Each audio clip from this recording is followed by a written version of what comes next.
Being involved in education, I cannot help but use every opportunity to educate people a little bit and to share some ideas.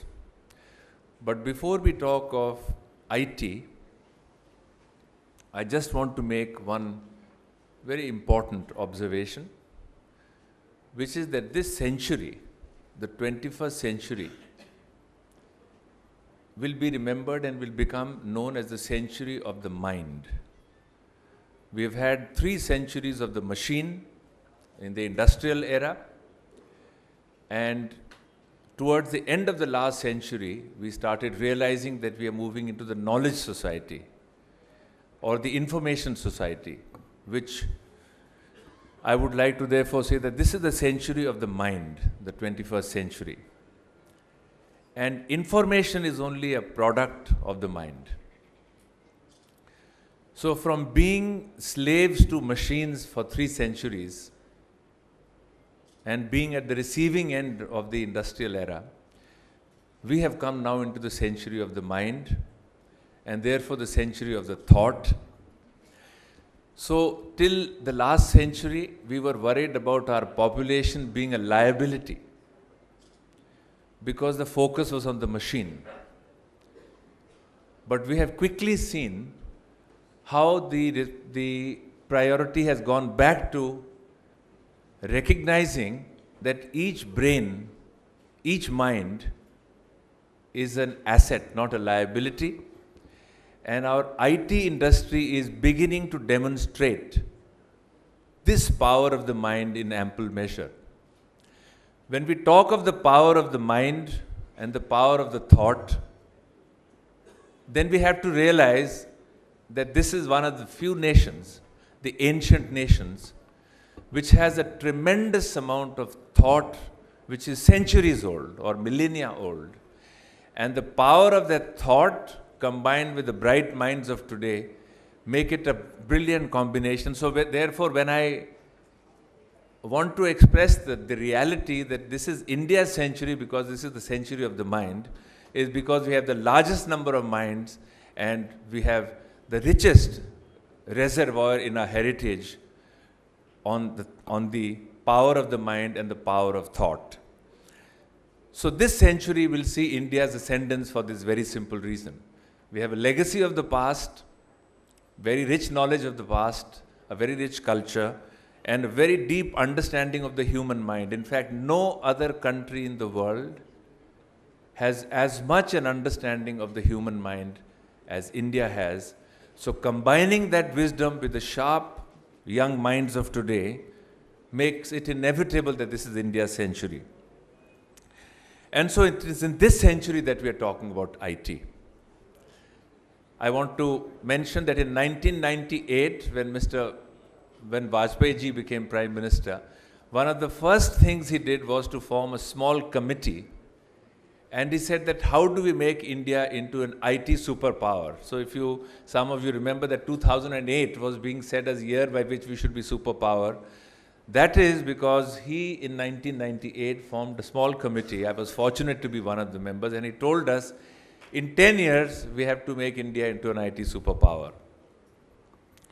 So from that period of 1998 started a big process of change in how India was looking at IT.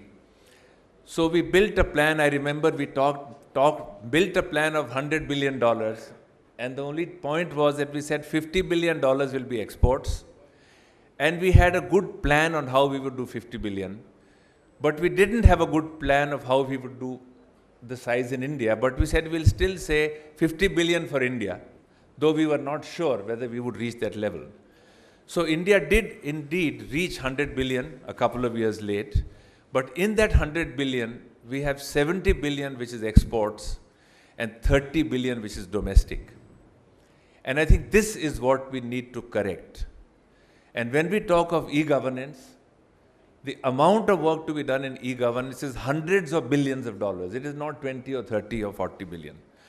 So when we look at e-governance, which is use of technology for the benefit of the 1.2 billion people, of our citizens, That is where e-governance makes a difference, and that is the role of IT for India.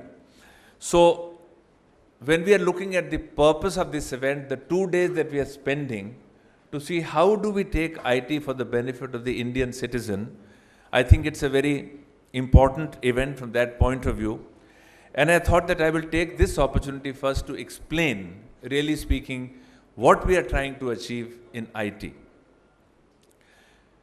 So, I want to give an example or an analogy, or I want to use an example that let us say we wanted to distribute power to the common citizen, water to the common citizen. I'm using the example of water instead of information. We have to give information to people. All of you here are responsible to make sure that this happens. So let me give the example that if you have to distribute water, what will you need? And then I will give the example of what we have to use for information, because each of you has to understand this and make it happen. If you had to build a water system, you need tanks where you store the water. You need pipes from which the water flows. And then you need taps from where the citizen can get water. When we are putting the e-governance in place, we are talking of data centers. They are the tanks. It is government's responsibility first to fill the tank, because you have a water system where you have a tank, pipe and tap, but you don't have the water. You have a water system, but you don't have the water. Or you can lay the pipes and taps and have no tanks. Again, nothing will reach the citizen. Or you can have the tank, the data center.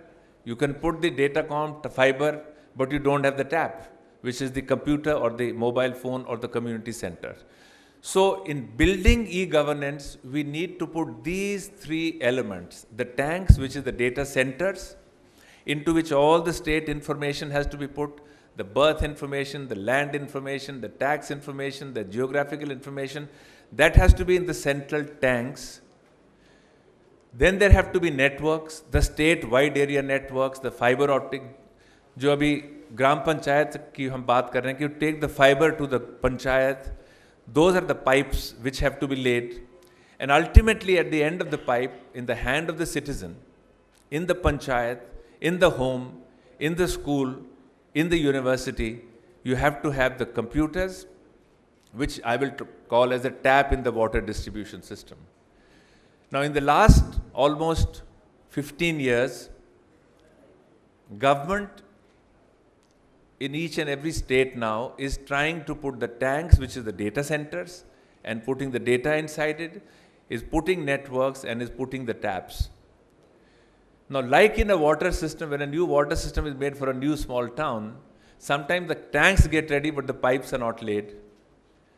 Or the tanks and the pipes are there but the taps are not there. We have that situation even today. So we have parts of our country where the network has been laid, but the data center is not ready.